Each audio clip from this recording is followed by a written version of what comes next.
Fala pessoal, mais um podcast da 3x, hoje com dois convidados feríssimos, para lá de especiais, manjam tudo nas suas áreas respectivas, além de serem grandes atletas. Ronaldo Martinelli, gente boa de plantão. Já foi essa época aí. Top 3, no mínimo top 3 dos melhores coaches do Brasil. Yasmin Siad. Obrigado, pô. Médica, nutróloga, ciclista, baita ciclista. Ela, eu sei que ela é boa. Ela já sensacional. Também, para não falar melhor, top 3 das melhores nutrólogas do Brasil. Só para ver o tamanho da encrenca de hoje, né? Caramba, só pra gente começar o papo. Nem eu sabia que eu era isso, pô. E mais uma coisa, super gente boa, que é o mais importante. Os dois são super legais, gente isso boa, eu tento parceiros. Ser. Você também, né, Sérgio? Você também, gente boa. A gente tenta, né? Já tá um tempinho aí também, né? Nessa vida louca de esporte. Tempinho, né? Tanto é que o nome do podcast vai virar Paleolítico Cast, né? Caramba, mais velho que isso, só o dinossauro. É o Dinossauro Cast. Então. DinoCast vai ser legal. Pô, fiz 50 anos, né? Agora em abril. E eu, quando eu comecei o esporte há uns 30 anos atrás, né? Eu falei, será que quando eu fizer 50 anos eu vou estar ainda nessa, né? E, tamo aí, né? Eu acho que, não sei se mais 50, mas pelo menos mais um 20 a gente, acho que carrega. Se o meteoro não bater primeiro, porque do jeito que tá, né? Tá precisando, né? E aí a gente vai longe, Quantos anos você foi atleta, é atleta, e quantos anos você está na profissão de treinador, preparador físico, coach? Pois é. Minha empresa, esse ano faz 25 anos de mercado. A Five Ways faz desde 1999. Em dezembro nós vamos fazer 25 anos. Você começou quando era tudo mato, né? Cara, é uma trajetória legal, assim, né? Eu não me imaginava, né, fazendo isso depois de 25 anos, quando eu comecei. Mas tem um negócio que me atrai, né? Porque depois de um certo tempo, tudo cansa, né? Trabalhar com a mesma coisa acaba cansando. Meu pai trocou de profissão aí pelo menos umas 3 vezes. E eu nunca pensei em fazer uma outra coisa. Eu acho que eu aprendi muito a lidar com as pessoas, que é um negócio da profissão. Você está lidando com gente, pode ser do mais alto nível, mais baixo nível. É gente, e todas elas têm um comportamento, todas elas agem de uma maneira diferente, né? Para quando você, sei lá, passa uma programação de treino, um encara de uma forma, outro encara de outra. Então, aprendi a lidar com isso. E no começo isso me cansava um pouco, por isso que eu achava que eu não ia aguentar tanto tempo. Bem ou mal, as pessoas também estressam, né? Mas estamos aí, cara. Eu não penso fazer... Pelo contrário, cara. Aquilo eu falei, eu fiz 50 anos, mas eu me sinto mais motivado do que nunca. Por incrível que pareça. Né? Nesses 25 anos de empresa, né? E você já treinou não só os iniciantes, mas iniciantes, mas atletas de ponta, né? De nível competição internacional.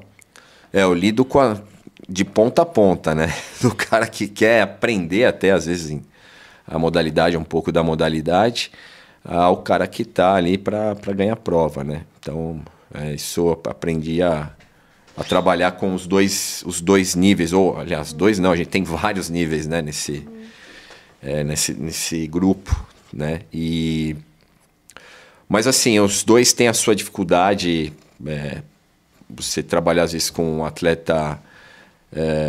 que é mais amador, às vezes ele é mais difícil do que você trabalhar com um atleta de alto nível, que já está muito formado, né? Um cara que já tem um comportamento diferente.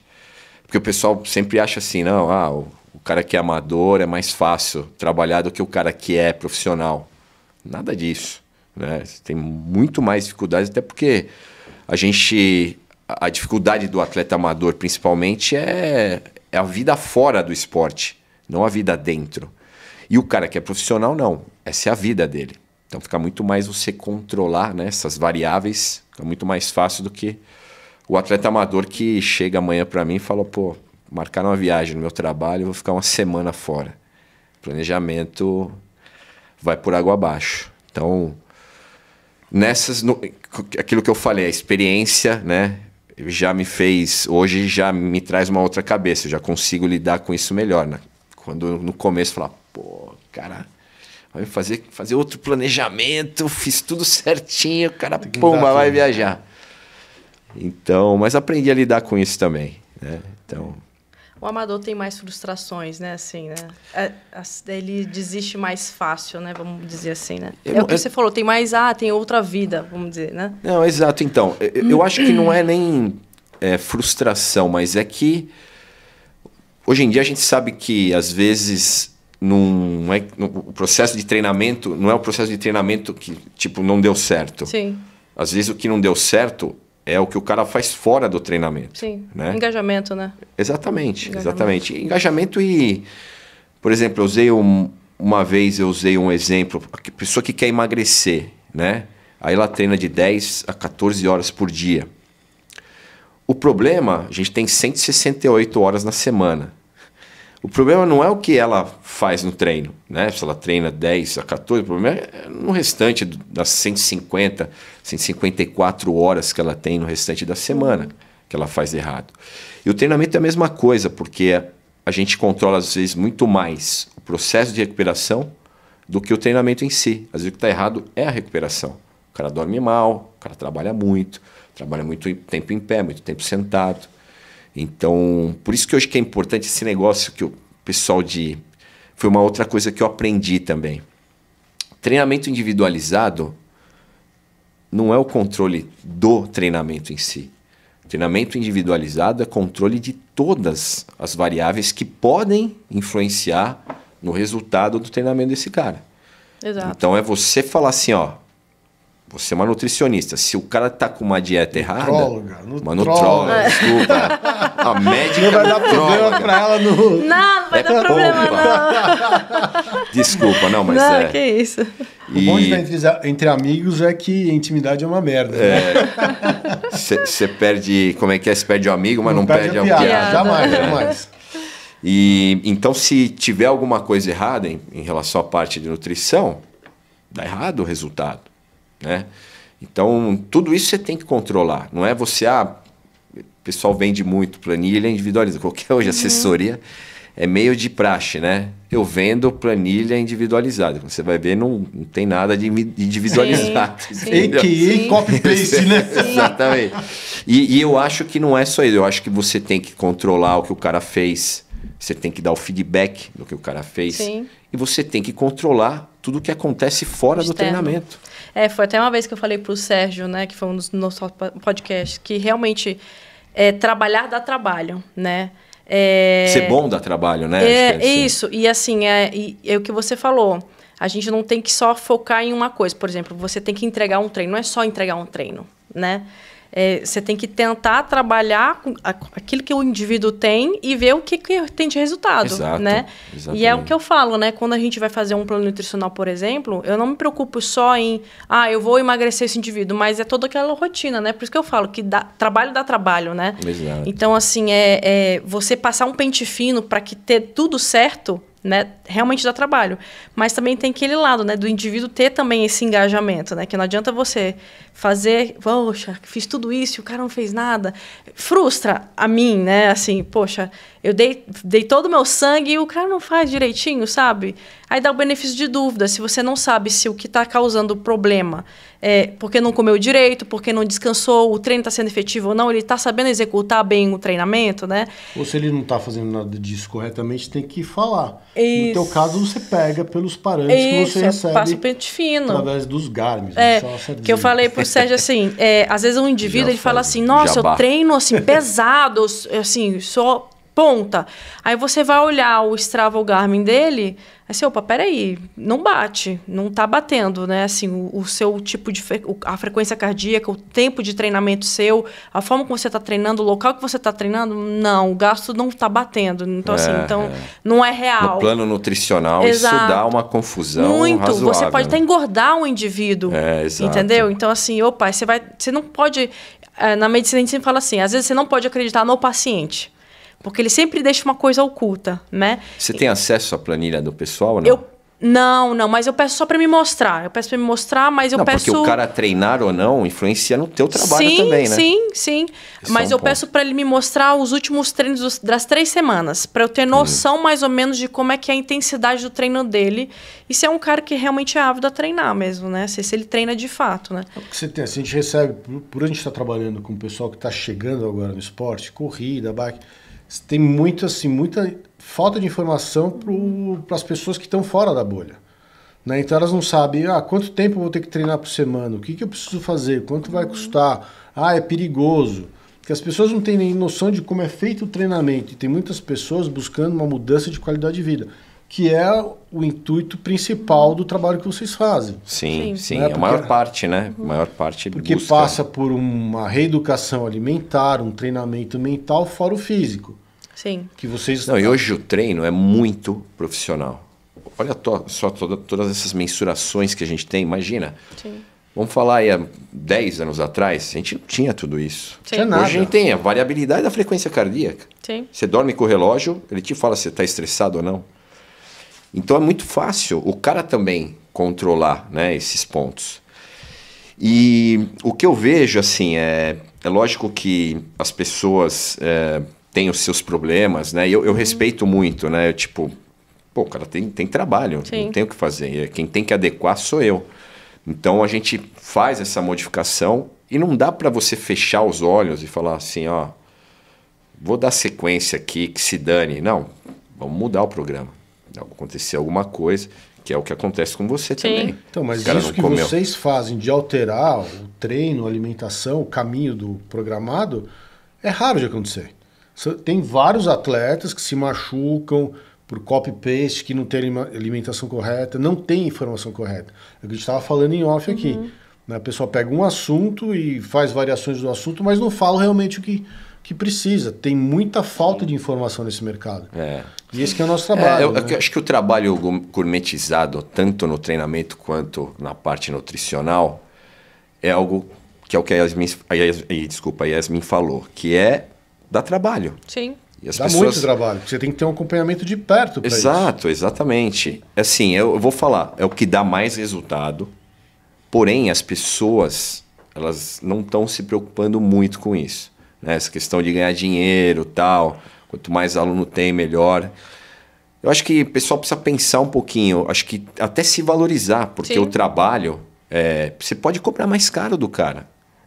Não é você cobrar menos e ter 200, 300 pessoas e dar um serviço que a gente é da área da saúde, né? Nós somos da área da saúde, a gente tem uma responsabilidade. Sim. E simplesmente jogar o cara para fazer qualquer coisa, não dá o feedback, ele paga e tá tudo lindo, maravilhoso.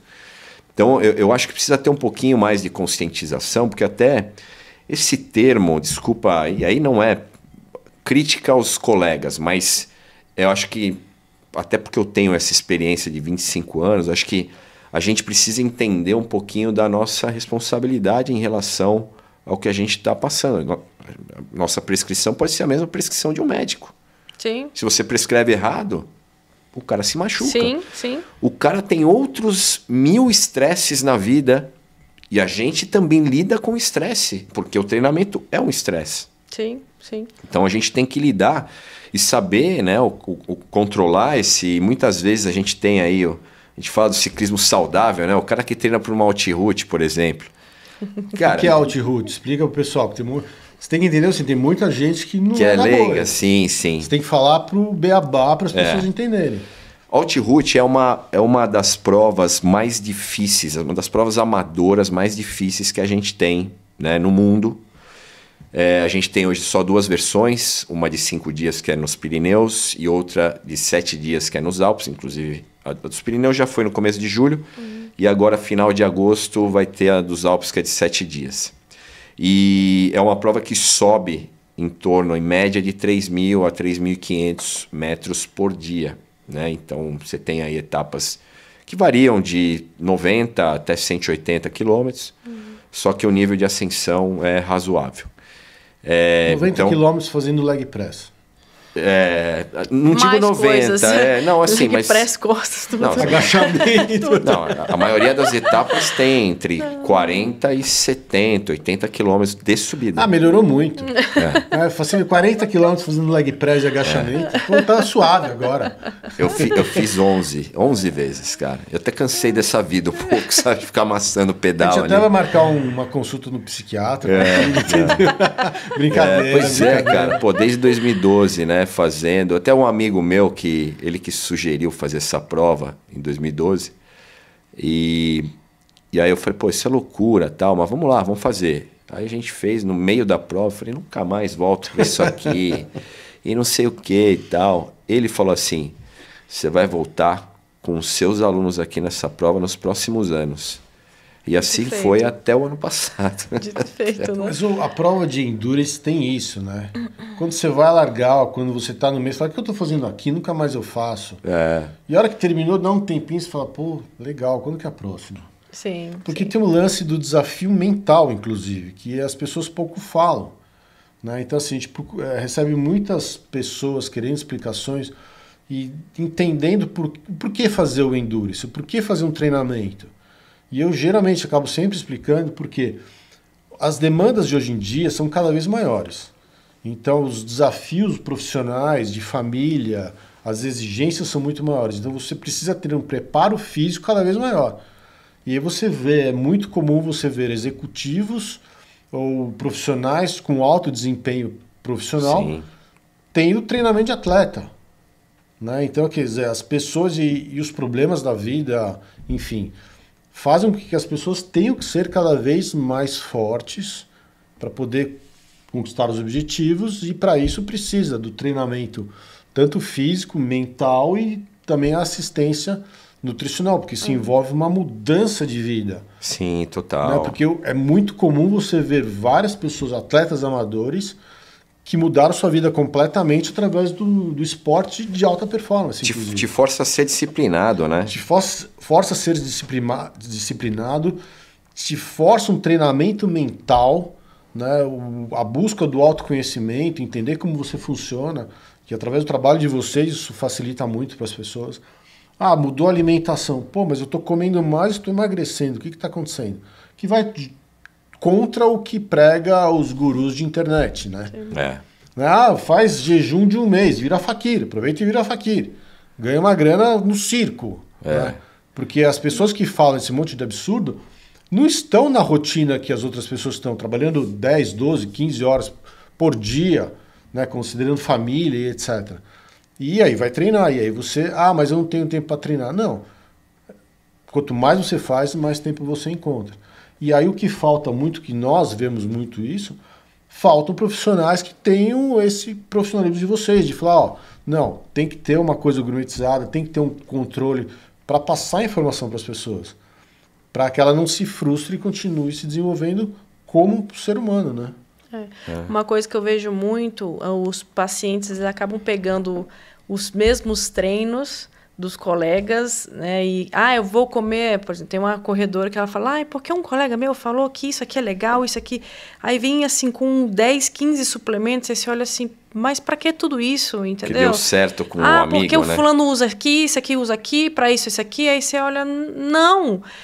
E às vezes, assim, até vejo assim, eu tenho que saber prescrever dependendo de quem é o paciente, porque às vezes é um indivíduo que está começando, você imagina, qual que é o objetivo, qual que é a lógica de você prescrever um monte de suplemento para um cara que ainda está começando a engatinhar, né?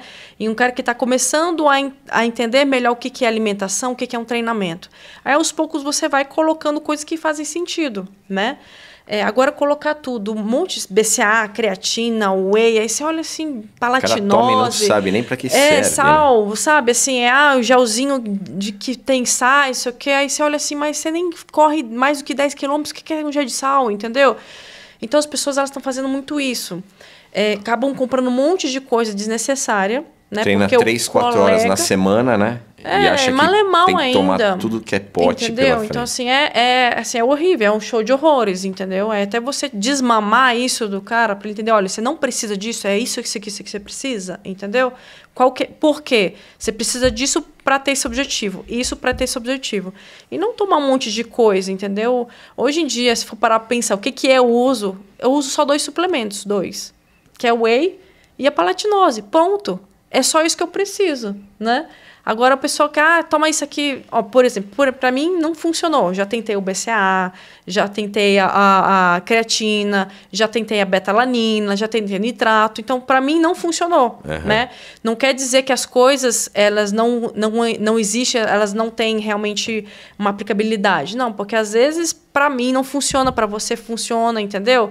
Então, é muito assim... Tem muito mito, né? Também na área da nutrição, né? Sim, por exemplo... Eu vejo o pessoal usando coisas que nem sabe para que serve. Por quê e para quê, né? Que a gente fala que tem 5 suplementos que realmente têm evidência na performance. Exato. Cafeína, nitrato, betalanina, o bicarbonato e a creatina. Ponto. Só são esses. Aí você vai lá e explica para o paciente, né?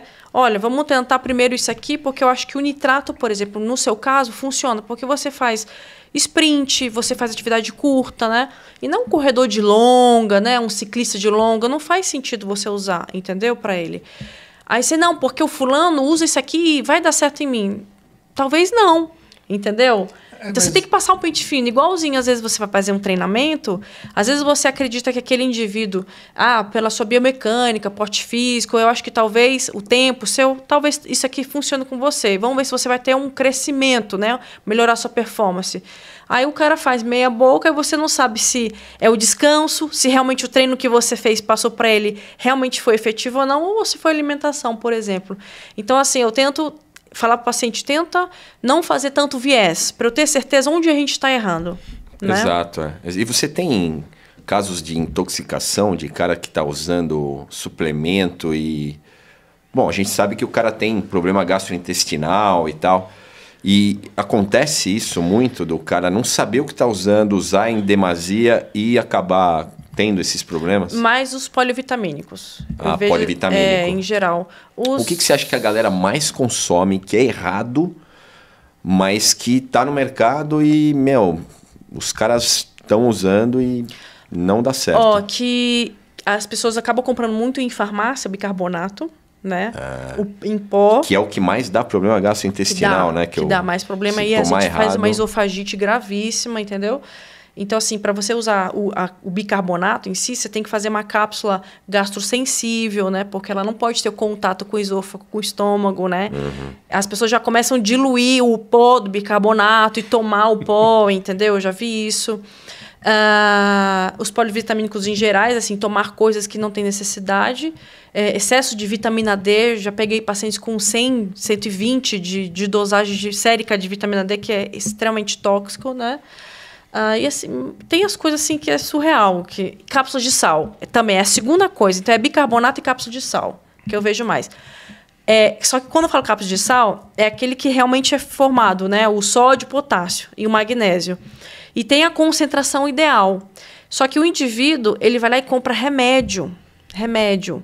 Aquele paciente cardíaco que precisa, por exemplo, de reposição de potássio, porque ele acaba usando muito diurético, e tem lá um remédio X, o cara vai lá na farmácia e pede, me dá esse remédio X para tomar... E pode comprar sim, ou não precisa de receita?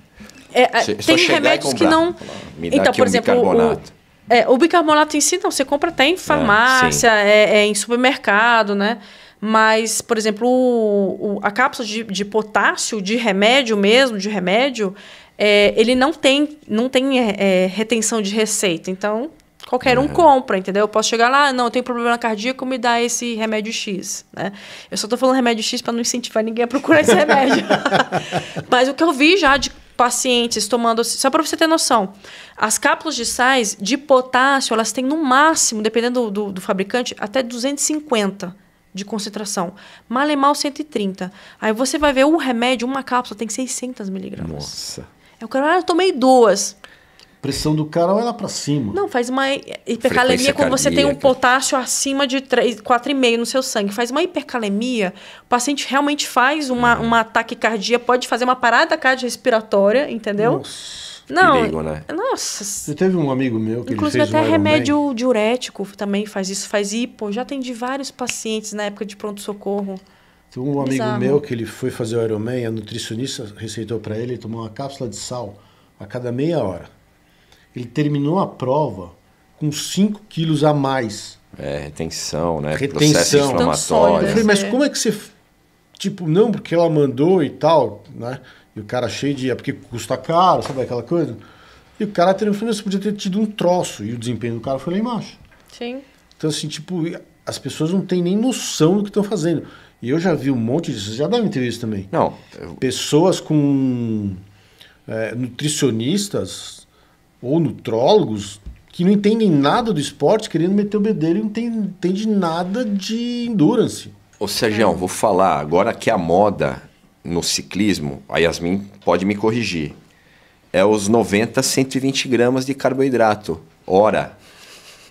Não é só no ciclismo, não. Não, tudo bem, eu sei, deve ter entrado no triatlo. Fez 140. Então. Pois é. Hora. Eu falei, gente, por que tudo isso? Então. E, bom, eu, lógico, eu sou curioso, fui atrás e vi vários estudos, inclusive a ciência mostra que o menos é mais. A ciência fala isso. Se consumir menos carboidrato, você tem um resultado melhor do que você consumir mais. A gente não sabe, lógico, essas equipes, né? Isso vem das equipes nível World Tour, né? Pro Tour, World Tour. E esses caras estão usando de 90 a 120 gramas. As equipes, elas têm também pesquisadores dentro, né? Como parte, né, da equipe mesmo, da equipe multidisciplinar. E a gente não sabe se de repente tem uma pesquisa falando o inverso. Mas a gente tá vendo o atleta amador consumindo a mesma quantidade de um cara que treina em média 20 horas por semana. E a maior parte dos amadores treinam, em média, bem menos do que isso. Não é nem metade. E a fisiologia do cara é completamente outra. Né? A composição corporal dele a quantidade de gordura no corpo é mínima, o cara não pode emagrecer mais. Agora, você pega um outro atleta amador que tem mais concentração de gordura, que tem reserva para isso, o cara vai passar mal, vai ter um piriri na prova. Não. E aí no treinamento, o que a gente fala? Tem também a moda do Z2, né? E a gente hoje tem a periodização, geralmente é o que a gente chama de polarizada. Então a gente trabalha os polos, ou você faz com baixa intensidade, ou você faz com muita intensidade. E aí a gente tem 80% do treinamento, que as pessoas também não entendem, tem que ser em baixa intensidade. Se você pegar hoje, isso foi um post inclusive que eu fiz, se você pegar hoje um cara de 70 quilos, que tem aí os seus 10% de gordura corporal, ele tem mais ou menos 68 mil quilocalorias de gordura. Ele tem umas 2.600 de glicogênio e tem umas, acho que 300, 500 e pouco de glicogênio hepático. Então, o que a gente tem que fazer? O que a gente tem menos recurso, a gente economiza. Então, a gente tem que ensinar o cara a treinar em baixa intensidade para ensinar o nosso organismo a utilizar mais a gordura como substrato energético. E as pessoas não entendem isso. E aí o cara que consome tudo isso de carboidrato, ele entra numa conta maluca, né? Porque ele acaba, muitas vezes, aí, como se fala, economizando um recurso ou guardando um recurso que ele não vai usar muito nesse tipo de treinamento. Então é uma loucura, as pessoas estão muito mal informadas. E aí quando você fala o que é o correto, mas vem tanto debate, cara. Porque todo mundo sabe de tudo e tem certeza de tudo, né? Quando a gente fala não só de suplementação, como alimentação em geral, né? Que foi até uma conversa que a gente teve, Sérgio. aquele indivíduo que você falou, por exemplo, é um paciente obeso, né, que vai começar a treinar, ou um paciente que não é obeso, mas ele tem uma porcentagem de gordura alta e uma massa muscular baixa. Qual que é a prioridade desse indivíduo? Ele quer emagrecer, né? Só que a gente sabe que dependendo do tipo de treino, ou que ele come antes, durante o treino e após o treino, ele pode, às vezes, não usar aquela reserva, né, adiposa, vamos dizer assim, né? Então, vai influenciar muito o indivíduo a emagrecer, o tipo de treino dele e como é que ele vai fazer o intra, vamos dizer assim, e o pós, né? O que é minha prioridade? Emagrecer, mas não perder massa muscular. Ok, o que a gente tem que fazer? Não é consumindo, por exemplo, 90 gramas de carboidrato. Pois é, né? E aí ele treina errado, né, Yasmin? Se você quer usar a gordura, esse cara tem que emagrecer, ele tem que usar a gordura como fonte energética. Sim. Se ele treina numa intensidade mais alta, cada vez que ele aumenta mais a frequência, sim, o percentual de gordura como substrato energético, né, para você realizar o esforço, ele acaba sendo menor. Então, mas tem que ter uma conta não pode ter nem a menos, que geralmente as pessoas que estão iniciando acham que não vão comer carboidrato, e também não pode ser nem a mais, tem que ter um meio termo. Né? Tem que ser uma coisa de um profissional que vai falar, você vai comer Exato, tanto. E é uma conta difícil. Porque só quem tem essa capacidade Porque assim, o que é pregado na mídia é o seguinte, carboidrato engorda. Quantas pessoas já devem ter começaram com você que não estavam comendo carboidrato? Né? Que é um outro problema. Você tem os dois... Aliás, tudo hoje em dia está no extremo, né? Você não existe mais um bom senso. Não existe mais a peculiaridade do treinamento e da nutrição. Sim. Até aproveitando isso, queria perguntar para vocês dois, como é que vocês treinam as pessoas que estão começando no esporte amador, que precisam mudar de vida, que precisam mudar a alimentação, os hábitos alimentares, aí o atleta amador que já tem uma média experiência, que quer começar a competir, e até o atleta de performance. Porque muitos atletas começam com mudança de vida, começam do zero e se tornam atletas amadores de alta performance. Né? Então, dá para descrever mais ou menos esse caminho a percorrer? Porque tem muita gente que está tendo vários problemas, passando. Né? Eu quero mostrar muito para as pessoas que estão fora da bolha, que estão precisando entrar no esporte como mudança de vida. Sim. A primeira coisa que eu falo para o meu paciente, quando, por exemplo, eu comecei a correr, eu comecei a pedalar, né? Definir qual é a zona de treinamento dele, né? Que isso é importante, porque eu vou saber, a partir da frequência cardíaca dele, qual que é o gasto dele. Aí eu falo para ele, o ideal é que você faça uma ergospirometria, né? Porque aí eu consigo ver qual é o meu limiar 1, limiar 2, né? Minha zona de treinamento. Porque a partir dessa zona de treinamento, além dele ter uma planilha de treino, ele vai saber qual que é a intensidade leve, moderada e alta, né? Que entra aquela história que a gente falou, né? Isso, com certeza, né? Com digamos, um exame, uma referência que seja fidedigna, né? Sim, nas mãos. Sim. É isso. Existe, assim,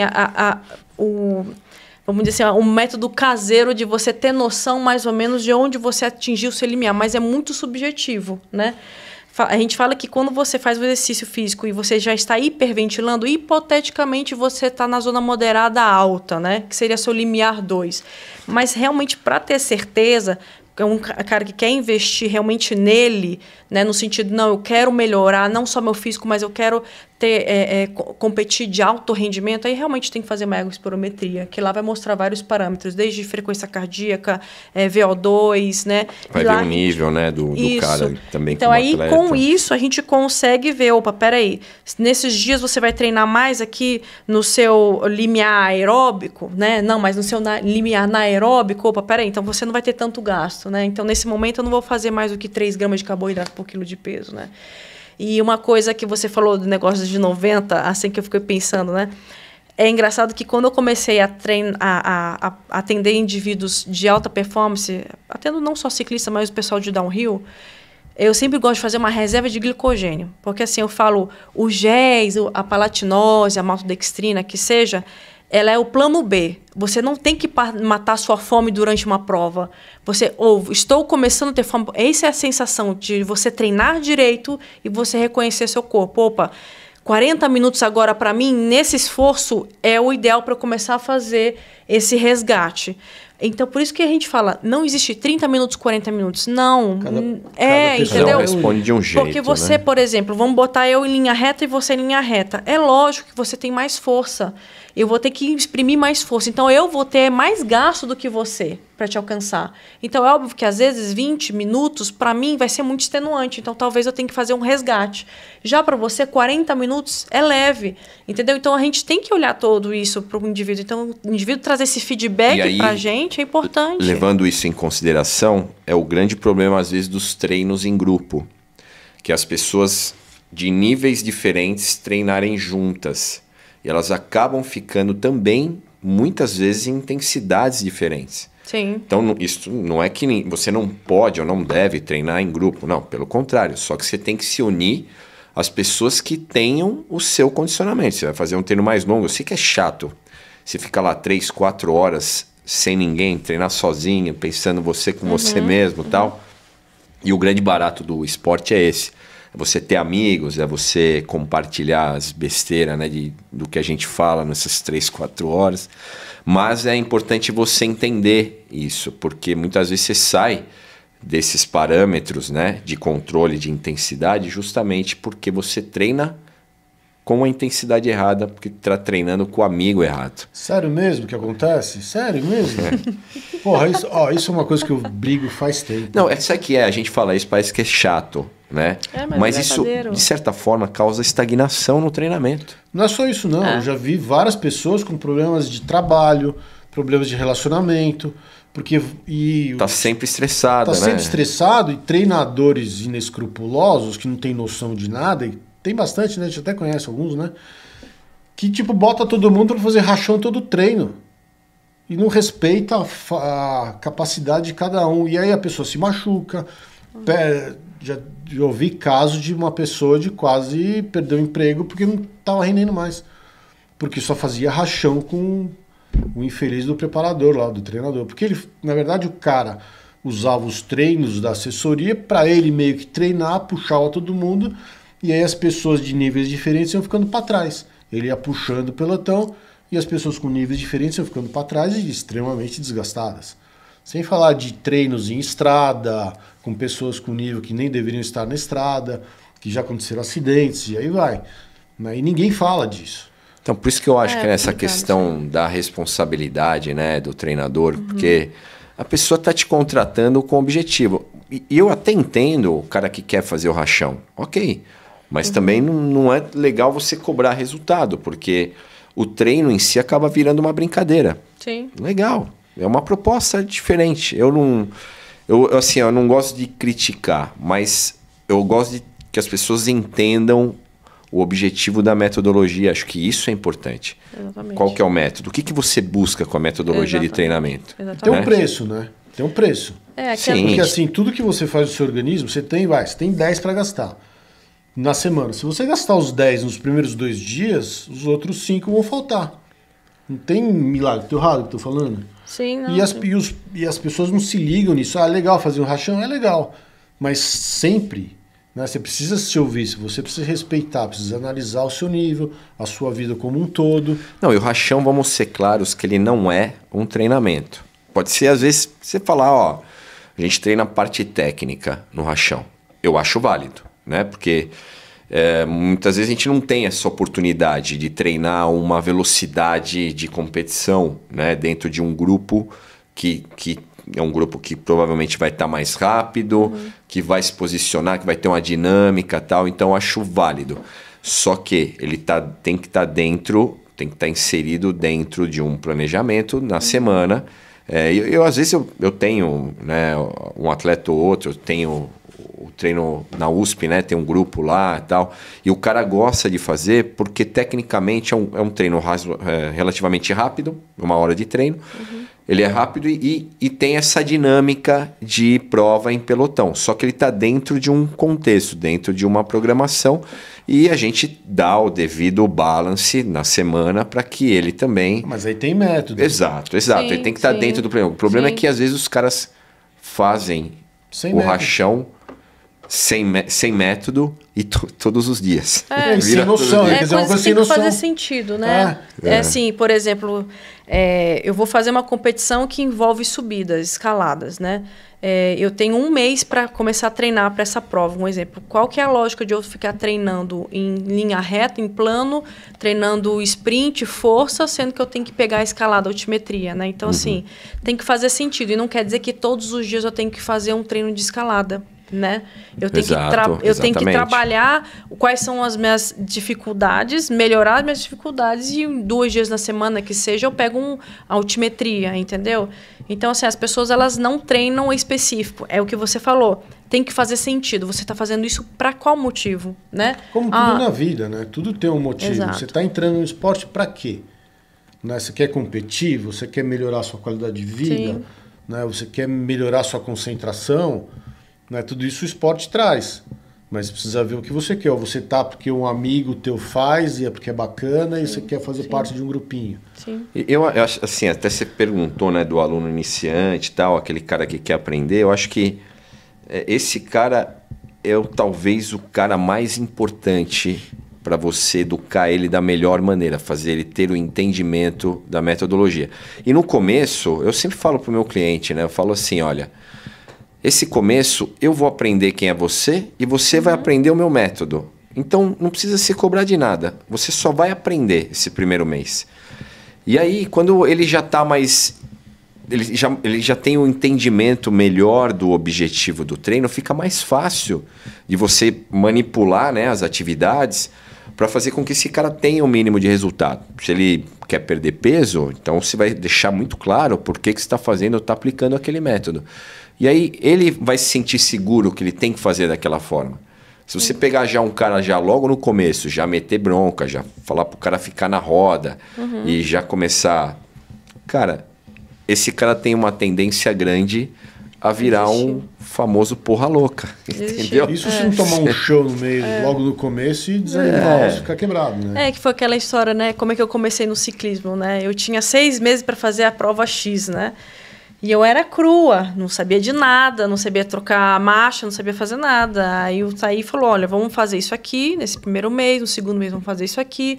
Então foi construindo, e não só na parte dele, mas eu também tendo esse meu autoconhecimento, de saber onde era o meu limite. E é nesse saber, olha, tenho dificuldade de fazer tal coisa, vamos trabalhar isso aqui, porque realmente você precisa, porque faz parte do seu treinamento, né? E qual que era o meu objetivo? Ganhar a prova. Né? Esse era o objetivo, ganhar a prova. Então, aos poucos... entrou para ganhar a prova. Lógico, já foi, né? com tudo. Se não é para brincar, nem sai de casa. Gostei, agora essa eu não sabia. Mas o legal do esporte é que assim, não envolve só ter o melhor treinador, ter o melhor treino, comer a melhor comida, ter o melhor suplemento, né? É você conseguir unir tudo e te dar prazer, né? É trazer prazer. É lógico que o mental vai influenciar muito. Para mim, no primeiro ano de ciclismo meu, foi muito frustrante, porque assim, eu nunca tinha competido de verdade, né? Então, eu aceitar algumas limitações, entender algumas dificuldades, né? Frustrações, assim,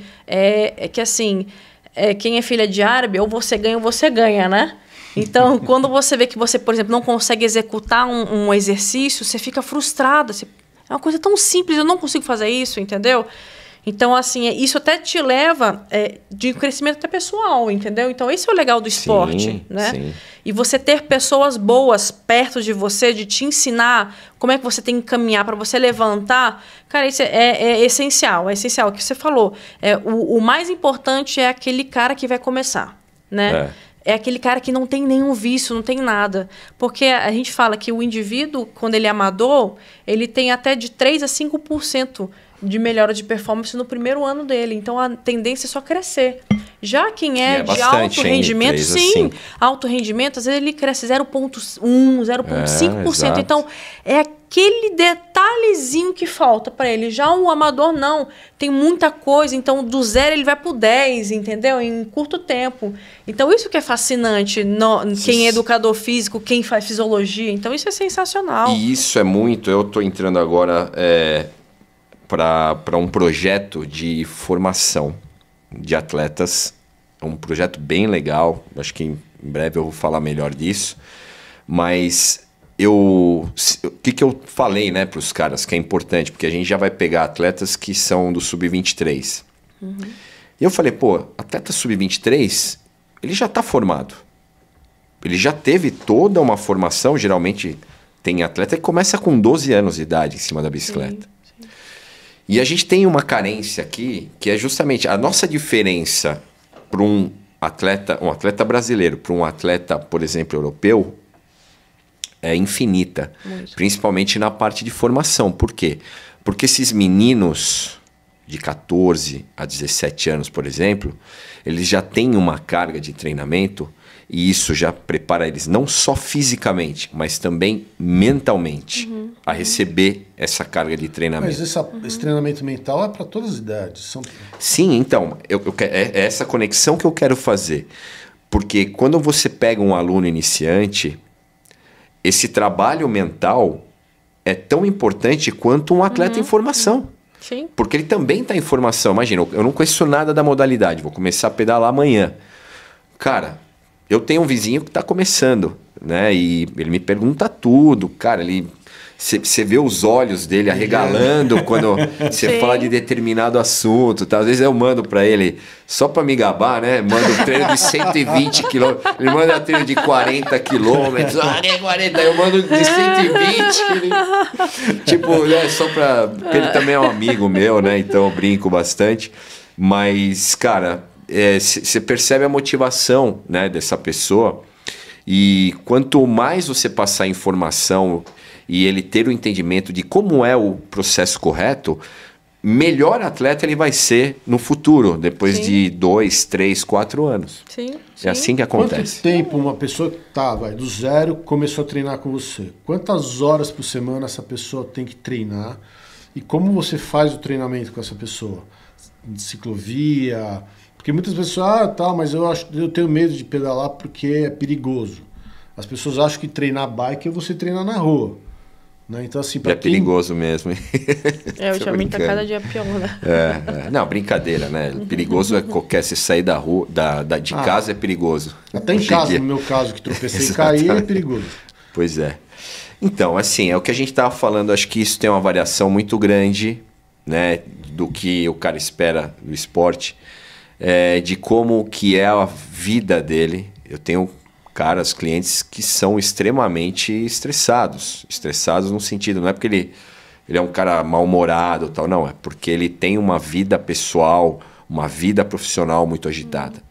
Então eu tenho que tomar um certo cuidado, porque às vezes 1 hora de treino para esse cara é muito, né? Então eu sempre procuro começar 3 vezes por semana, 1 hora em cada um dos dias da semana, um pouquinho mais no final de semana. Então tem uma variação aí, o cara que é iniciante, de 3 a 5 horas por semana. Se passar um cara iniciante, se falar um treino de 2 horas, pra gente que já está na modalidade, tranquilo. Mas passa 2 horas para um cara que está iniciando, é muita coisa. Então tem que ter esse entendimento. E a gente vai aplicando a progressão de carga conforme a resposta do cara. Entendeu? Se ele tiver condição de absorver essa carga de treinamento, se ele tem um sonho, tem uma demanda, né? Muito cara, eu queria fazer tal coisa, queria fazer o Letap de Campos, né? Que é uma prova difícil e tal. Vamos ver quanto tempo a gente precisa para isso, né? Não vamos ter pressa, vamos ou até fazer o caminho da fé, né? Que já peguei vários pacientes. Eu quero melhorar para ter condição para fazer o caminho da fé. Foi uma das coisas mais difíceis que eu já fiz na vida. Mais até às vezes que eu posso falar que algumas altiroutes que eu fiz. Porque muita subida, ficava de 8 a 10 horas em cima da bicicleta. E eu fiz em 4 dias. Então, assim, você vai... Acho que a pessoa quando chega, ela tem um destino, ela tem um ponto final. E aí esse ponto final, depois que ela alcança, ela pode ter outro ponto final. Sim. Mas a gente não tem que ter pressa, né, no treinamento, principalmente aqueles que realmente têm toda essa vida mais agitada. E como você trabalha a parte mental da pessoa? Aliás, vocês dois, como vocês veem o treinamento mental do ciclismo? O desenvolvimento, chega a ter desenvolvimento intelectual, a pessoa fica... Porque ela começa a ter mais vontade de aprender, né? Existe um desenvolvimento até intelectual da pessoa. Existe, né? Tem... a parte cognitiva, ela é super bem trabalhada. Já tem estudos, né, que falam sobre isso. Pô, eu sou um cara muito interessado na parte mental, tanto é que eu estou fazendo uma pós-graduação em neurociência, né, porque era uma coisa que eu achava que me faltava.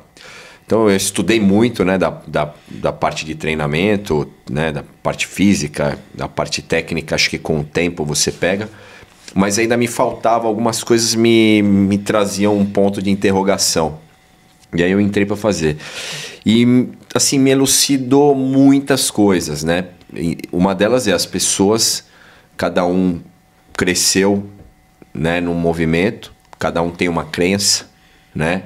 E muitas vezes o que para um você encara de uma forma, para outro é o fim do mundo e vice-versa, né? E eu aprendi também a respeitar isso, né? Aprendi que não é mimimi. As pessoas têm dificuldade de entender, inclusive, que você só consegue evoluir se você tiver uma mente forte, né? Ontem até ouvi a frase de um professor que na verdade quem falou essa frase foi o Nuno Cobra, né? E ele falou que uma mente fraca não aguenta um corpo forte e uma mente forte não aguenta um corpo fraco. E é bem isso, porque eu acho que tem uma inteligência, já existem diversos estudos, por isso que hoje a neurociência ela é muito divulgada na parte esportiva. Hoje, por exemplo, a gente acabou, né, as Olimpíadas agora recentemente. O que eu escutei de atleta falando de parte de treinamento, de parte mental, eu não tinha ouvido em nenhuma. As meninas dos Estados Unidos, né, que usam cachorro, né? Você Exato, viu? né? Pô, demais isso. Demais. Elas meio que... Eles têm um... Adotaram, né? Adotaram cachorro, um Golden. Que ele dá uma sensação mais de alívio, de conforto, de relaxamento, né? Então, tem algumas técnicas, alguns artifícios que a gente usa para tentar minimizar isso, porque realmente o que acaba quebrando mais o indivíduo realmente é mais ansiedade, agitação, né? Outros tinham um nadador que fazia tricô, que para ele era acalmável, entendeu? Exato, isso aí também. Então, assim, o esporte, ele realmente ele te faz você crescer porque você acaba tendo uma tomada de decisão melhor, né? Você começa a ter mais consciência, não só corporal, mas do que está acontecendo, né? Então, assim, parte mental no indivíduo é difícil você não só tocar no assunto, né? Como até você tratar, porque é uma coisa não mensurável. Exato. Né? A ansiedade não é mensurável, né? A minha ansiedade, às vezes, pode ter que a gente falou até de gatilho lá atrás, né? Então, às vezes, tem algumas coisas que são gatilhos para alguns indivíduos, né? Isso acaba criando bloqueio. E aí, é importante ter o treinador junto, porque realmente ele vai tentar tirar esse bloqueio, tentar tirar esse gatilho, fazer com que a pessoa entre e comece a enfrentar esse problema dela para tentar crescer, né? Não, então é complicado, assim. A história da Simone Biles, né? Tem até a série dela na Netflix, recomendo, né? Todo mundo que não conhece a história dela, super importante. Mas eu até fiquei imaginando, né? Você tá, tipo, a Rebeca, né? Que foi a nossa maior medalhista hoje. Ela tá ali no solo para fazer a última intervenção, né? Fazer os últimos saltos para ganhar a medalha de ouro.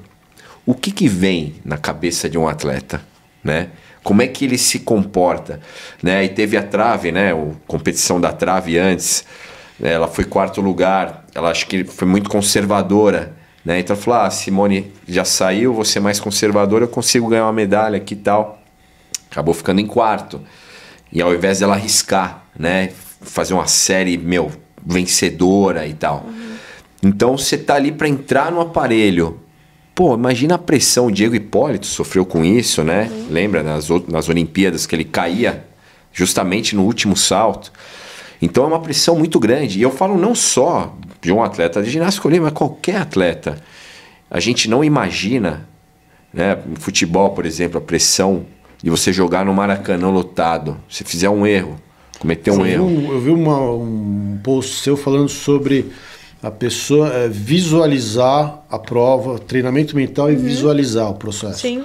Você tem o caso do Michael Phelps, que ele ganhou uma medalha, uma das medalhas que ele ganhou, acho que uma das últimas, o penúltimo ano que ele competiu, na qual entrou água no óculos dele, e ele fez a prova inteira às cegas, e aí perguntaram para ele, mas como é que você conseguiu ganhar medalha, acho que bateu até o recorde, e você não estava enxergando nada, porque ele já tinha o nado dele, as viradas, tudo marcado, cronometrado mentalmente. Exato. Você tem o caso dos pilotos de corrida, de Fórmula 1, que eles fazem, eles põem o carro naquele mesmo lugar toda a volta. Né? Tem até E todos eles têm coaching, né? Da parte mental. Tem um muito normal fotógrafo isso. e repórter automobilístico que ele estava tirando as fotos do Senna em Mônaco, e ele estava num ponto, toda vez que o Senna passava, ele fazia as fotos. Ele foi mandar revelar, que era na época que revelava a foto ainda. Quando ele recebeu as fotos, ele olhou e falou assim, pô, mas o cara fez besteira aqui, ele repetiu a mesma foto. Aí depois ele olhou de novo e viu que o cenário atrás ia mudando. Ou seja, o Senna passava toda a volta naquele mesmo ponto, do mesmo jeito, uma coisa mega precisa. Né? Tem o caso até do Bola, do Pânico, conta que ele estava no autódromo com o Rubinho, acho que depois de uma prova e tal, e anoiteceu, e aí o Rubinho falou, vamos dar uma volta. De noite em Interlagos. Aí ele apagou a luz do carro. Ele fez a volta inteira sem luz, cegas. O Bola se borrando de medo, eles são surreais, porque ele não estava devagar, ele estava no limite com o carro que ele estava. Mas ele conhecia até de por olho tempo, fechado, né? Tem um piloto de fora, eu não lembro o nome dele, que ele conhecia as pistas de acordo com a frenagem e o aceleramento. Eles fizeram isso com o Alonso, com os pilotos de Fórmula 1. Só pela mudança de marcha e frenagem ele sabe qual pista que é. De tão memorizado que o autódromo, o circuito está na cabeça do carro. E se você transportar isso para a nossa vida do dia a dia, né, que você tá, eu no meu caso, todo o tempo tá. Então, se der certo eu faço isso, se der errado eu faço isso, tem o plano A, o plano B, o plano C. E aí eu meio que me acalmo, não, tá tudo sob controle. Né, que nem dos americanos. Espero melhor, mas se prepara para o pior. Sim.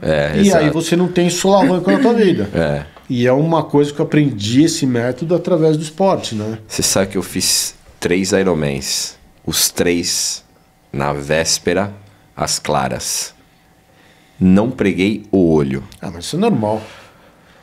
E assim, mas eu aprendi, lógico, não no primeiro, né? No primeiro eu falei, caramba, será que eu não vou conseguir dormir? Porque eu também tinha muito cliente que fazia a prova, então eu ficava preocupado não só comigo, mas com os caras também.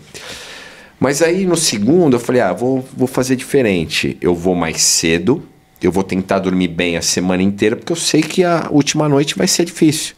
Vai dar ruim. E foi assim no segundo ano e no terceiro ano também.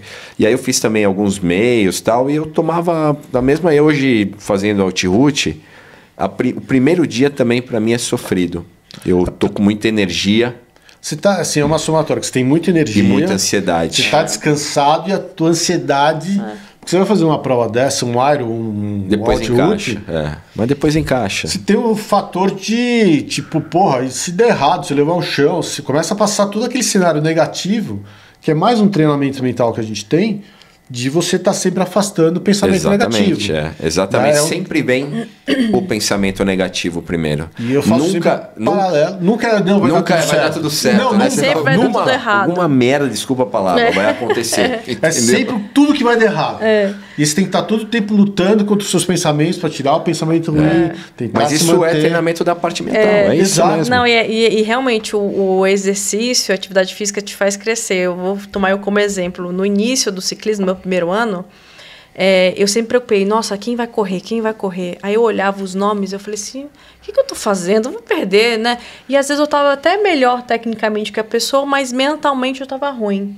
Aí depois eu falei, quer saber? É muito comum. Eu não preciso disso, eu não preciso saber quem é que vai correr, eu vou lá e vou botar pra... Entendeu? E não quero nem saber. Alemã, entendeu?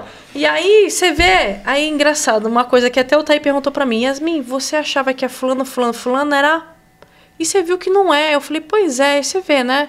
Aí você olha, elas têm mais de 5 anos de ciclismo, você tem 3 hoje e você está no nível dela. O que será que acontece? Será que era porque você tinha um bloqueio mental? Total. Né? Entendeu? Então é muito isso. A gente sempre meio que se diminui, né? Exatamente, a gente se menospreza. E na época que eu estava no time de Jundiaí, a Dani falava assim, a Kátia falava assim, porque a fulano vai correr. Eu falei, Kátia, põe pra fuder e foda-se, entendeu? Arrebenta, filha, você é mais forte, entendeu? Você é raçuda. Aí ela vai lá e dava, entendeu? Porque tinha que ter alguém para dizer isso, entendeu? Então isso que é legal quando você tá no esporte, né? E quando você tá numa equipe, de vocês se apoiar, porque você sabe onde é a dificuldade de onde a pessoa tem mais, vamos dizer assim, ela é mais sprint, entendeu? Então assim, ter esse apoio mental e você falar coisas boas na sua cabeça, entendeu? Tipo assim, eu vou conseguir, vai dar certo, entendeu? Dá certo. Não, e eu acho que as pessoas que têm muita dificuldade com isso, vai buscar um profissional. Sim. Qual o problema de você buscar um profissional? Ainda mais Sim. No nível, o cara que vai para uma Olimpíada, cara, ele tem que ter na equipe multidisciplinar dele alguém que cuide da parte mental. É um dos pilares da performance.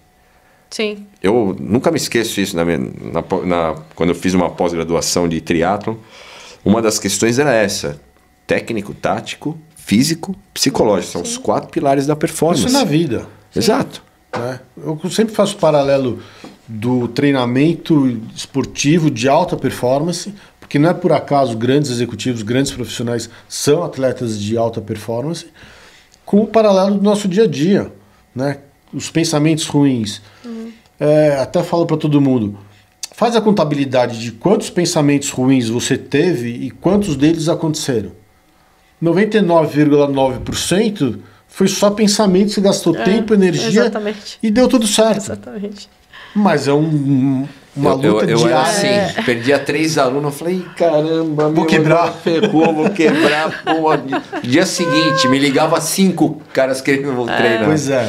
Então é engraçado isso, cara, porque a gente é pessimista por natureza, às vezes, né? Que a gente sempre se prepara para o pior, né? Eu acho que é melhor você se preparar pelo pior do que você esperar que vai dar tudo certo. Né? Tem uma diferença. A vida tem problemas, né? Mas tem uma diferença você se preparar para o pior e estar esperando o pior. Sim, né? Então, quando você fica só com os pensamentos negativos e você dá ouvido aos pensamentos negativos, aí o pior acontece. Se você luta contra os pensamentos, se prepara para o pior, se acontecer isso, eu faço isso, né? Então tá beleza, então vambora. E aí a coisa vai dar certo. Não, saber lidar com a dificuldade, porque né? Porque você tem uma dificuldade ou outra, você tem, vai fazer uma prova, se furar o pneu, tem isso aqui, vou perder 10 minutos, blá blá blá, beleza, tal, né? E na vida assim, se acontecer isso, eu faço isso, faço aquilo, faço aquele outro, mas vai esperando melhor. Se der bom, você não gastou energia, Deus, isso, né? Porque todo mundo faz isso no dia a dia e perde um monte de oportunidade. Sim. Perde um monte de chance de fazer a sua vida andar melhor. Sim. E o engraçado é que assim, o esporte em geral, né? Não só no ciclismo, mas todos os esportes. É importante você colocar a criança, que você falou, começar a trabalhar desde a infância, né?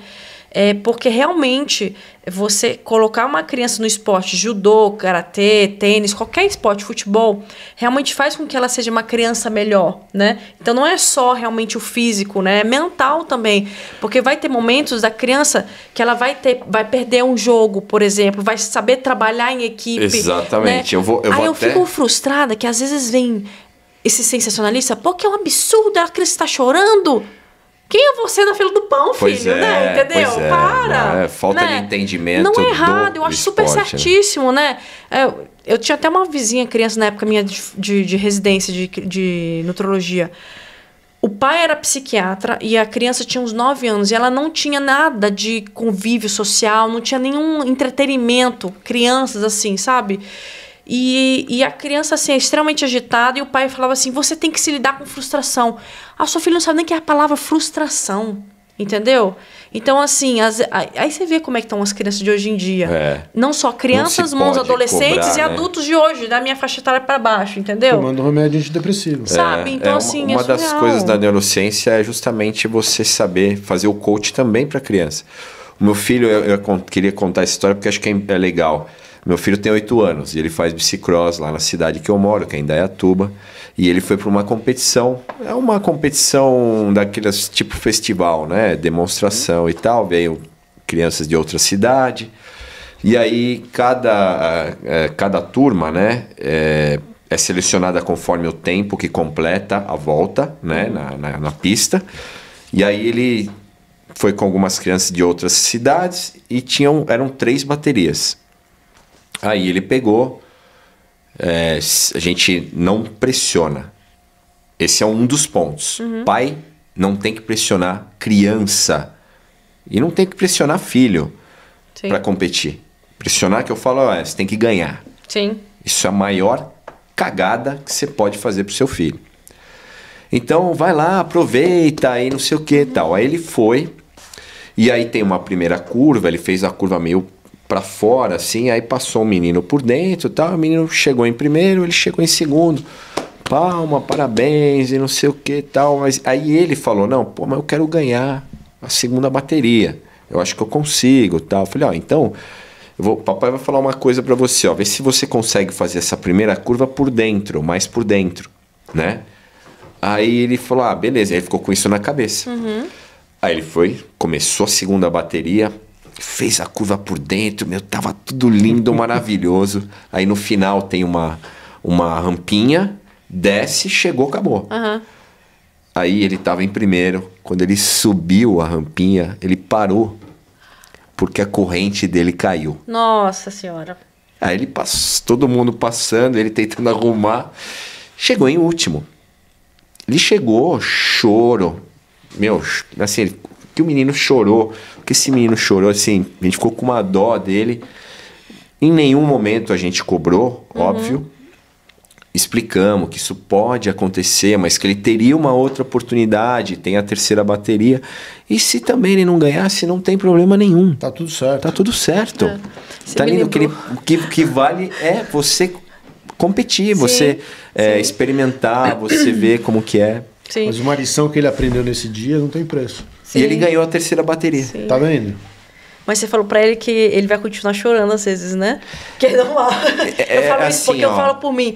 Teve o Paulista de Estrada esse ano, eu tinha certeza absoluta que eu ia ganhar, porque eu tinha treinado muito bem. Faltando 150 metros, minha corrente cai.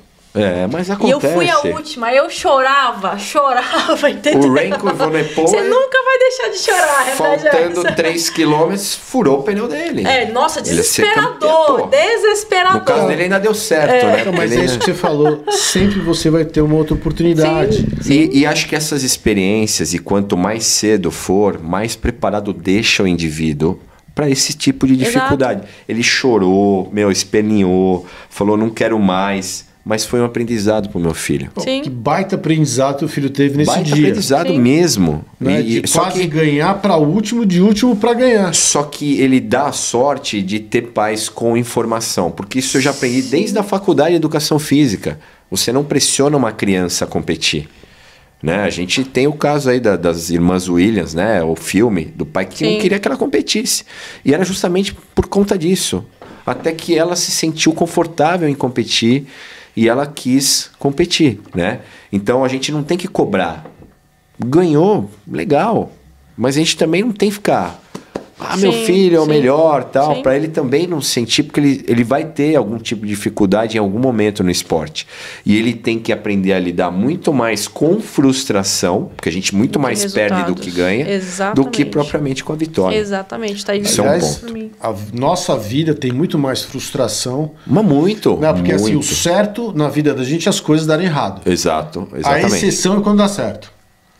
E o brasileiro tem a mania de que, não deu certo, não era para dar certo. Pô, mas o certo é não dar certo. Aí você vai tentar, vai se melhorar, vai se aprimorar e vai fazer dar certo. Essa que é a equação. E as pessoas não entendem isso. Já quer largar logo de primeira. Não. O normal é dar errado. Exato. E é um conceito completamente diferente que o brasileiro tem como padrão de vida.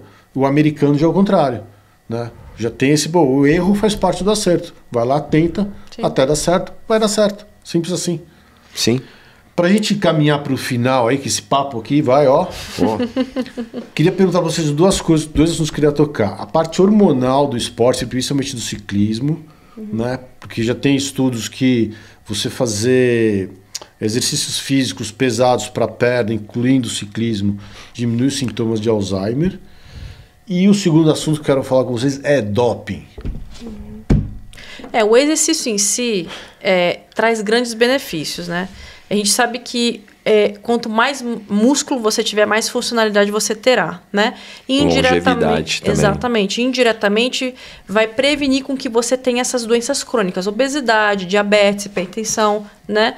E por que o Alzheimer, né? Quando a gente fala de capacidade metabólica, que entra o VO2, né? A gente sabe que onde é que precisa de maior consumo de oxigênio, né? É o cérebro e o músculo. Explica o que é VO2 e por que o VO2 é importante para a longevidade. Com você, VO2. Porque assim, tem um estudo, inclusive, do Peter Attia, falando que o VO2 alto... Até a gente conversou já uma vez sobre isso. Tem uma relação com mitocôndrias, inclusive. Isso, né? VO2, assim, falando assim, leigo, assim, para vocês entenderem. VO2 nada mais é do que você ter a capacidade de você pegar esse oxigênio e transformar em energia, né? E você precisa pegar esse oxigênio... Captar, transportar e utilizar oxigênio, né? É o VO2. Entendeu? Então, assim... Só que o VO2, que a gente falou uma vez, um parâmetro por si só, ele não diz muita coisa, né? Mas esse é o VO2, né? E justamente, onde é que você precisa de maior energia, né? Que é na mitocôndria, no cérebro e no músculo. Então, quanto mais músculo você tem, melhor você consegue melhorar seu VO2, né? Lógico que tem outros tipos de exercício. Eles deram até um mínimo, né, de VO2. Assim, tem um debate muito grande em relação a isso. Tem gente que fala até que a pessoa tem que sempre deixar o VO2 próximo dos 50 mililitros por quilo por minuto, que é um... Cara, vou falar, não sei nem se eu tenho isso. Eu que faço o esporte... no 47 e falo, não chega aos 50 como? Mas é um número de segurança, digamos assim. Mas assim, se você tiver no sexo feminino em torno de 35, 40, né, abaixo disso já é risco, já é bem risco. E homens, né, entre 45 e 50 já é um número bom, né? Assim, a gente está falando dos estudos, né? A longevidade, inclusive, está muito ligada ao nível de força dos membros inferiores. E é muito claro isso, né? Então, se você perde a capacidade de fazer algumas atividades, de você fazer alguns movimentos, obviamente que aí tudo que você, por exemplo, excita ou estimula com a atividade dos membros inferiores acaba reduzindo, né? E aí tudo entra numa bola de neve até que você tem falência de algumas coisas e você morre. Então é meio que... A longevidade com qualidade de vida, né? Exatamente. Não é só você estar lá vegetando mais 10 anos, não. Sim. É você ter vigor físico, nível hormonal melhor, né? Então, você viva bem até uma certa idade. Depois...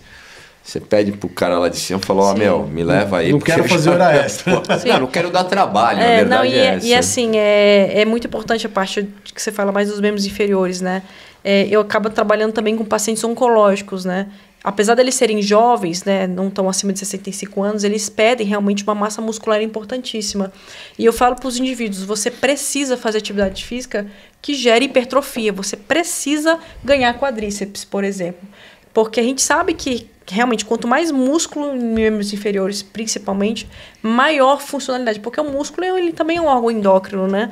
Então, assim, Aí é importante, a gente está falando aqui de treinamento de endurance, né? Do treinamento do ciclismo, triatlon e tal, mas dá extrema importância ao treinamento de força. Treinamento de força, vai para musculação. Sim. Vai fazer leg press, vai fazer o agachamento. O próprio VO2, ele fala capacidade pulmonar e cardíaca, né?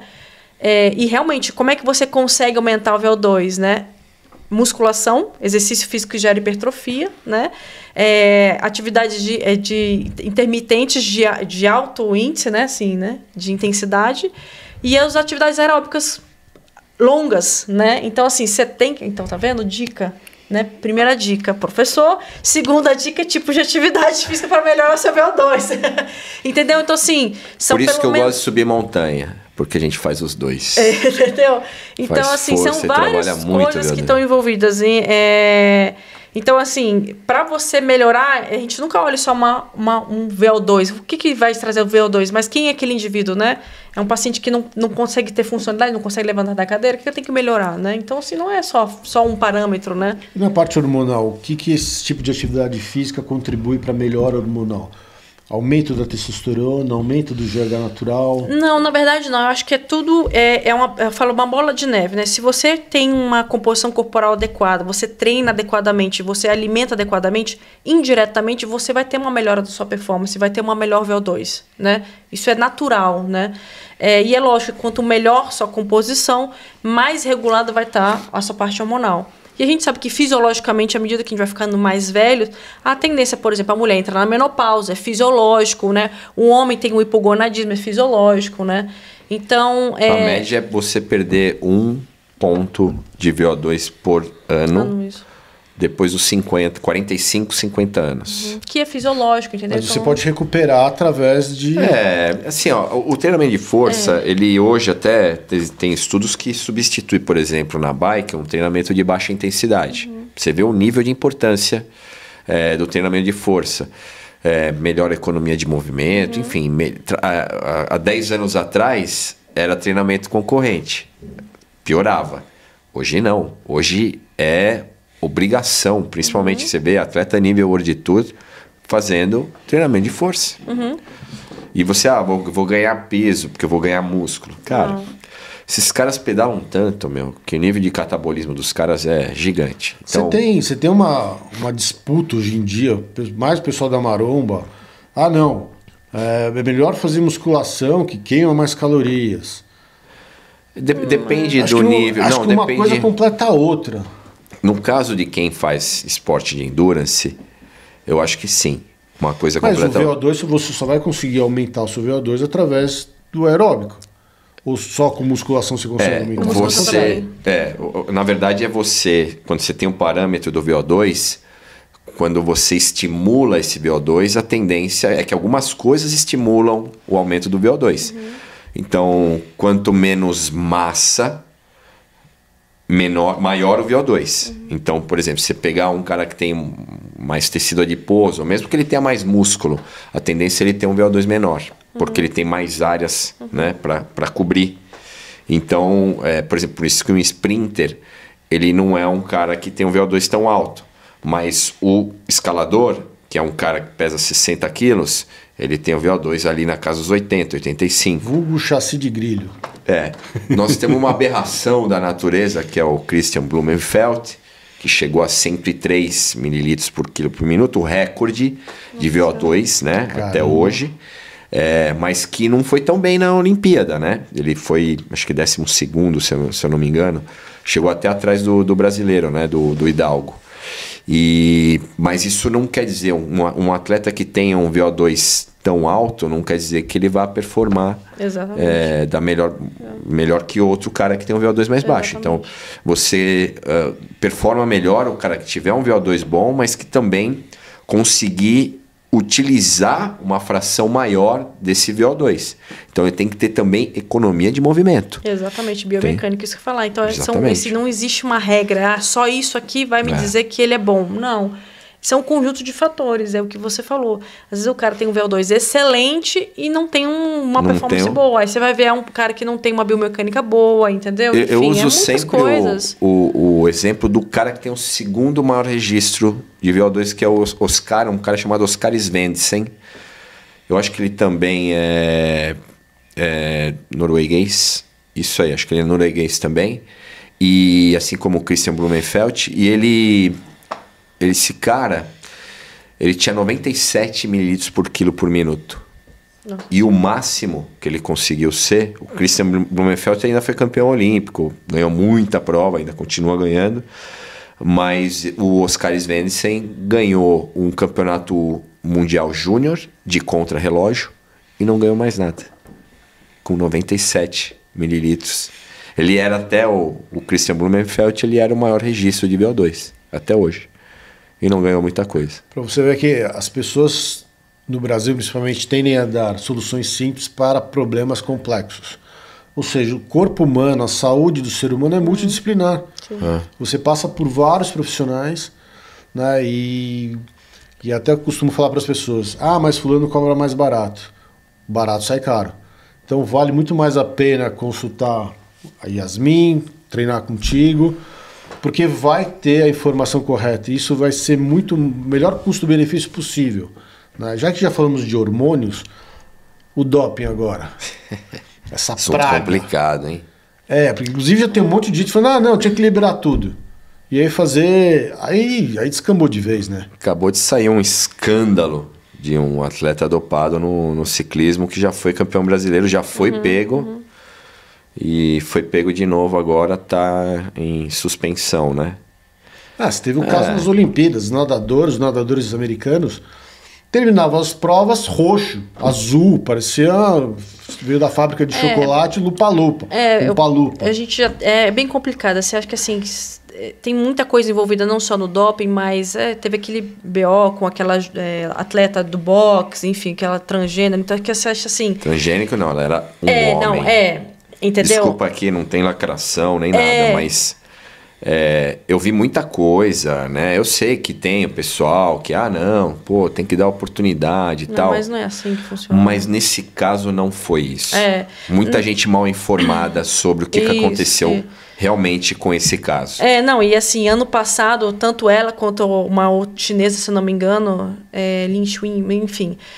parece que elas já tinham sido reprovadas, né? Foi pela... Porque eles não conseguiram definir realmente, entendeu? Então, assim, eu acho que eu não sou a favor realmente de uso de artifícios, mas eu acho que a gente tem que ter muita cautela como a gente vai expor quem foi dopado e quem não é. Porque, assim, isso gera um mar de problemas, porque já teve, por exemplo, há 2 anos atrás, de uma ciclista que até então era amadora e virou profissional, e uma ex-profissional começou a ter dor de cotovelo e começou a perseguir ela, assim, de tal forma. Então vira uma coisa de caixa-bruxas, entendeu?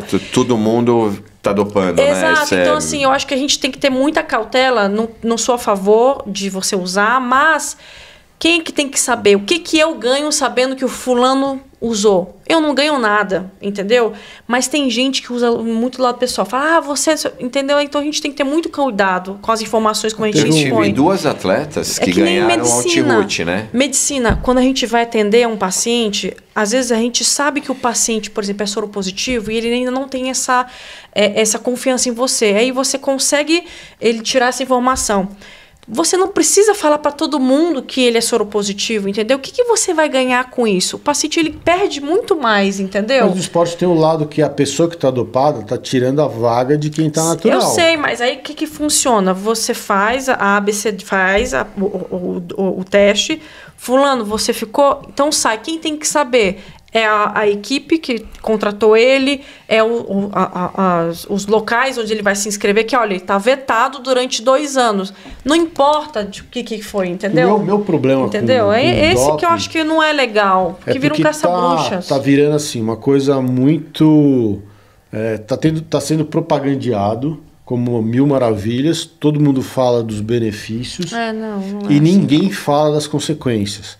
Ninguém menciona que quando você vai se dopar, além de você estar trapaceando, você vai ter os efeitos negativos disso. E quando a pessoa está dopada, ela precisa de profissionais para fazer o controle de danos. Sim. Porque não existe não ter controle, não ter danos você usar um doping. E você põe em risco a vida. E você pega atletas amadores de todas as idades, principalmente amadores, se turbinando no ciclismo, no triatlo e tudo que é... Né? Infelizmente o Brasil, no ciclismo, é um dos países que mais se dopa. Você tem uma glorificação do doping no esporte. É o que eu tô vendo. Mas assim, eu vou falar. Eu acho que é muito do que a Yasmin falou. Eu acho que a gente não tem... Enquanto eu não provo o contrário, a gente não tem que ficar falando. Por exemplo, esse último Tour de France. O Tour de France passado, inclusive, tem a série na Netflix e os caras tocam nesse assunto. Então, você acaba tirando totalmente o mérito de um cara que não se comprovou que ele foi dopado. Sim. E aí fica uma caça bruxa, fica lá tentando até achar exatamente. que foi o que aconteceu com a moça, entendeu? Não, a mesma coisa ela do chegou a Pogacar fazer vários exames e não deu nada, mas a pessoa insistia em dizer que ela tinha algo, entendeu? Exato. Eu acho que são as duas... São os dois lados. Exato. Eu acho que realmente tem gente usando... coisa no mundo amador, que é uma cretinice, o cara não ganha absolutamente nada. Você tem uma isso. apologia, você tem atletas amadores do triatlon, Ironman, tomando testosterona, GH, então... EPO, eritropoetina, que é um negócio seríssimo, tem que ter um controle, enfim. E na hora da prova tomam um diprospan, para não sentir dor. Quer dizer, como é que você vai competir com um cara desse? E volta aquela história da cápsula de sal de farmácia, né? O remédio da farmácia, né? O que eu e Yasmin, como médico, eu tenho que falar para o paciente, né? Olha, os danos que tais medicações podem causar para ele, né? Agora, que eu até falei para você uma vez, eu já peguei 5 indivíduos que de São Paulo foram para Barueri, que é onde eu atendo, com sequelas gravíssimas por conta de uso de substância. Entendeu? E aí você vai ver até que ponto... Quais sequelas? Trabalhamos com nomes. Um deles eu tive que... A sorte dele é que onde eu me formei, a gente era vinculado ao transplante, né? A equipe de cirurgia de transplante, eu consegui colocar ele no transplante de fígado, né? Ele está hoje no programa tem 2 anos. Caramba, chegou a esse ponto. Chegou. Ele fez um adenocarcinoma hepático gravíssimo. O segundo paciente teve uma hipertensão, hipertensão cardíaca gravíssima, também entrou na lista de transplante. Então, a esses terceira casos que teve a gente problema de tireoide, entendeu? A quarta ficou obesa. O cara usar. Mas entendeu? assim, eu vou ser sincera, eles sabiam do risco, entendeu? Então assim, eu falo para ele até que ponto. Então as pessoas elas sabem, entendeu? Mas é aquela história, mas o ciclano usa há 10 anos e nunca deu BO. Não existe um exame que você mensura e fala, você não vai dar nada, se você usar X concentração vai dar. Não tem, uma roleta russa, então, entendeu? Agora você o que não dá nada é a exceção. Sim, a regra geralmente é dar problema. Mas aí não tem como a gente controlar esse ambiente, infelizmente. Mas as pessoas têm que entender que a regra é dar problema. O EPO, não sei se você lembra, quando começaram a usar EPO, morreu um monte de atleta dormindo. Porque a taxa de oxigenação dele era tão alta, a frequência dele baixava tanto, o cara tinha uma parada cardíaca dormindo, fazendo. Teve um paciente que teve um infarto, não usando o EPO, mas um semelhante ao EPO que tem em farmácia, que eu não vou falar o nome, né? O cara tomou e aí fez um infarto, entendeu? Aí você tenta descobrir o que é a causa do infarto, né? Essa história é até famosa. Na época, eles tinham que levantar de madrugada para pedalar um pouquinho para elevar um pouquinho a frequência cardíaca. É coisa de maluco, né? Enfim. Eu falei com um médico uma vez, ele falou, cara, estão usando agora bastante GH. Um médico. Eu falei, caramba, meu GH. O chip da beleza. Beleza. E parece que não sai, né? É difícil sair GH no exame antidoping que fazem aqui no Brasil. Eu falei, cara, como assim? É difícil. É difícil. Eu falei, bom, então tem um monte de cara usando GH. Agora tem esses inaladores de bronquite e tal, virou moda isso daí. Isso no auditor, isso no auditor, se você chegar com uma receita falando, eu tenho um problema de asma e tal, o cara pode usar. Todo mundo, acho que 98% do pelotão tem problema de asma. Uma paciente minha, tadinha, fez uma bronquite por Covid e ela realmente precisa usar, né? Usou durante 8 meses, né? E ela faz triatlon. Aí eu falei assim, Gabriela, fica tranquila. Você tem uma espirometria que mostra que você tem uma doença pulmonar, você tem uma medicação que está numa concentração adequada, não é uma superdose, e você tem um relatório médico, então não vai... Não, porque eles vão pegar? Eu falei, calma, pelo amor de Deus. Então, se você vê 880, pessoas que não estão nem aí e usam o bololô todo, a alquimia toda, enquanto pessoas que têm uma doença de fato, né, e dá um reboliço todo, entendeu? Todas aquelas pessoas que falam que estão fazendo TRT, né, tá com 1.800 de testosterona, né? Nossa, bela reposição hormonal, né? O cara tá com 3 vezes o testosterona normal do cara. Cara, eu vou falar, esse é um mal, porque a mulherada tá dando essa desculpa que tem, e acho que mais de 90% nem precisa repor hormônio. E eu falo o seguinte, É uma opção sua repor? Legal. É uma opção sua. Mas não vai competir, né? Porque fica totalmente injusto. E eu vejo cada performance assim... Pessoa que não era nada e colocou o chip da beleza, virou tudo. Do nada, né? Em pouquíssimo tempo. Cara, é uma coisa que o Thaí, ele fala... Quem é treinador, ele sabe. Dá para saber. Isso que eu ia falar, porque sabia? existe a postura, o perfil, como pedala, como corre, como nada. Porque às vezes não bate, não, e tem os dados de treino. Vou falar que há um tempo atrás, lembra inclusive... que eu falei que eu pego muito paciente assim com os dados de treino. Então, tinha um cara que chama James Hopker, é um baita pesquisador de ciclismo, né? Assim como tem outros, mas ele... chegou, porque eles têm o passaporte biológico, né? Mas ele chegou a criar um protocolo com base nos dados de treinamento dos caras. Você consegue pegar o cara que está dopado, porque existe uma discrepância muito grande. E você tem, quando você melhora a performance, você tem um ritmo e uma proporção, foi o que você falou, um atleta já de alto nível, 0,7% de melhora de um ano para outro, já é, agora o cara que cresce 10%, cara, tem alguma coisa errada aí. O cara do Ironman que baixou 1 hora e pouco de um ano para o outro. Mas não era de 15 para 14, é de 10 para 9 baixo. Ou sub 9. Então você fala, sabe, tipo, tem coisa nessa aguinha aí, entendeu? Eu acho que assim, a gente tem que usar a medicina a nosso favor, né? Eu até citei uma vez o Bernal, por exemplo, da Ineos, que teve um acidente gravíssimo, perdeu, assim, funcionalidade, assim, tremenda. Eu até falei pro Thaí, eu tenho certeza absoluta, se traçar um perfil hormonal dele, certeza que a testosterona dele, o normal dele já tem para baixo. E o que você tem que fazer por esse indivíduo, né? Que a gente fala reabilitação, né? E aí, o que tá errado? Não tá errado, é um indivíduo que perdeu realmente funcionalidade, perdeu massa muscular, entendeu? Não é errado você fazer isso. É lógico que você junta treinamento, alimentação, suplementação, todo é um conjunto, igualzinho na medicina.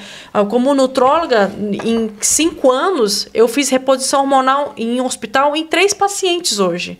Assim, a gente está falando de 5 anos, que eram indivíduos que precisavam de desmame de ventilação, entendeu? Então, assim, a gente tem que usar esses artifícios a nosso favor, né?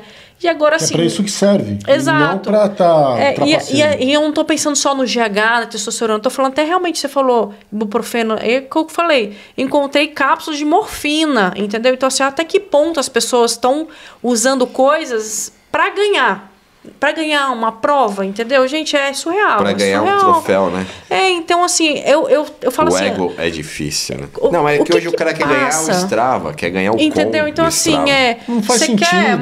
Não faz o menor sentido. Mas tudo bem, assim, vai fazer o quê, né? Agora você tem que aguentar as consequências. A realidade é essa, né? Mas perde, né, sei lá, perde a essência do esporte. Significa, né, o esporte. Exatamente. Que é a competição limpa, que é a saúde, triste. Principalmente a saúde. O esporte é saúde. Isso não é saúde. Eu vi uma mulherada, eu com 50 anos, a minha performance só caiu, né? Tô ficando velho, normal. Natural, fisiológico. Natural. E eu vejo uma mulherada subindo a performance. Como assim? Porque a tendência da mulher é perder ainda mais performance do que o homem. Sim. Não, mas tem gente decolando. Sim. Decolando mesmo. Sim. Não forte, é que, né? Forte. Dando trabalho pra molecada. Dando trabalho pra molecada. Eu falei pra você lá por trás dos bastidores. Para quem eu fazia sempre alguma atividade física, mas nunca fui de competição, né? Então eu não tive gasto, não gastei minha carcaça. Então, como eu comecei a treinar de verdade, então eu estava descansado. Tava né? nova. Exato. Então é diferente você pegar uma pessoa com uma faixa etária X que nunca fez tal coisa e você crescer ela. Mas eu sei que vai chegar um momento da minha vida que eu não vou ter mais esse crescimento, eu vou ficar linear. É natural isso. Você ainda é jovem, né? Entendeu? É natural isso, que nem o que você falou. O Thaí, ele odeia quando falou isso. Eu falei, cara, você não tem mais 30 anos. Né? Ele fala, poxa, em 2012, olha o meu tempo no Strava, olha como é que eu tô uma porcaria. Eu falei, cara, você tá hoje com 44 anos, aqui você tinha menos, entendeu? E a gente tá muito melhor que muita molecada aí de 20 e pouco já. Tanto é que no ciclismo os macacos velhos estão andando na cabeça dos molecados, entendeu? Então, assim, performance não é só você ter testosterona alta. É um conjunto de fatores.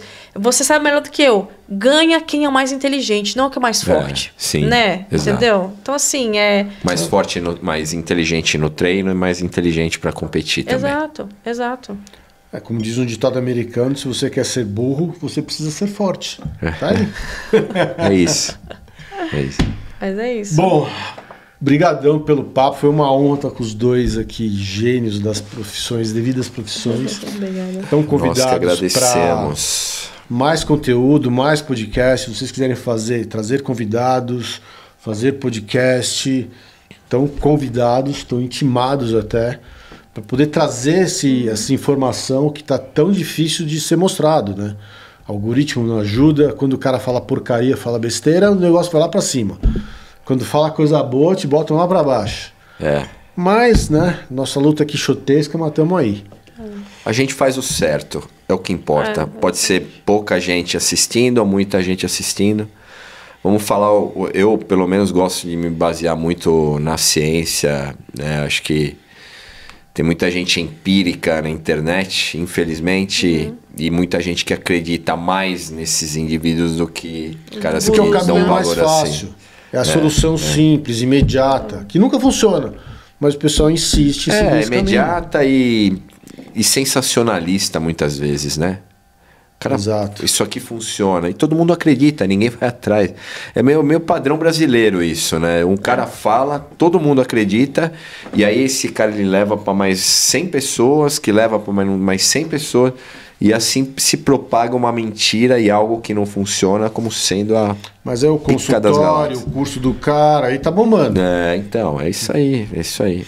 Mas eu prefiro ser pobre e falar na ciência. Não... ter consciência tranquila e dormir tranquila também. Sou igualzinho a você. Enfim. Sou igualzinho a você. Do que ser sensacionalista aqui e levar as pessoas, às vezes, até a morte, né? De uma besteira que você fala, a gente tem consequências bem graves. Porque um cretino desse de internet que vende uns sonhos através de artifícios não dignos, leva a pessoa para um transplante, leva a pessoa a um acidente vascular.